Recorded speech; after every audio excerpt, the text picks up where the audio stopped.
قد علم صلاته وتسبيحه আল্লাহ আয়াতের ভিতরে বলেন প্রত্যেকটা প্রাণীহীন বস্তু তার নামাজ সম্পর্কে, তার তাসবিহ সম্পর্কে জানে। প্রত্যেকটা গাছপালা টাইম টু টাইম আল্লাহর তাসবিহ আদায় করে।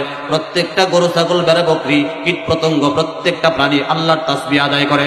এবং তাসবিহ কেমনে আদায় করা লাগবে, গরু, ছাগল, ভেড়া, বকরি, প্রাণীকুল সেটা জানে, গাছপালা সেটা জানে। আল্লাহর তাসবিহ 24টা ঘন্টা তারা আদায় করে।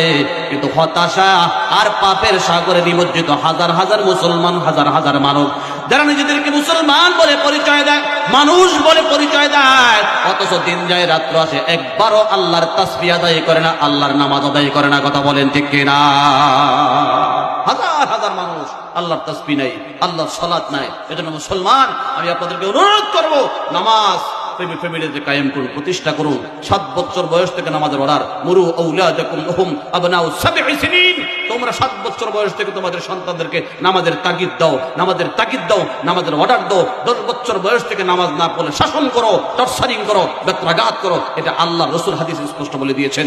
আর এই নামাজ যদি আমরা নিজেও না পড়ি, সন্তানদেরকে না পড়াই, ফ্যামিলিতে নামাজ না থাকে, আমার ফ্যামিলিতে নাই, ভাইয়ের ফ্যামিলিতে নাই, বোনের ফ্যামিলিতে নাই, আমাদের বাড়িতে নামাজ নাই, আমাদের গোষ্ঠীতে নামাজ নাই, আমাদের হাটির মধ্যে নামাজ নাই,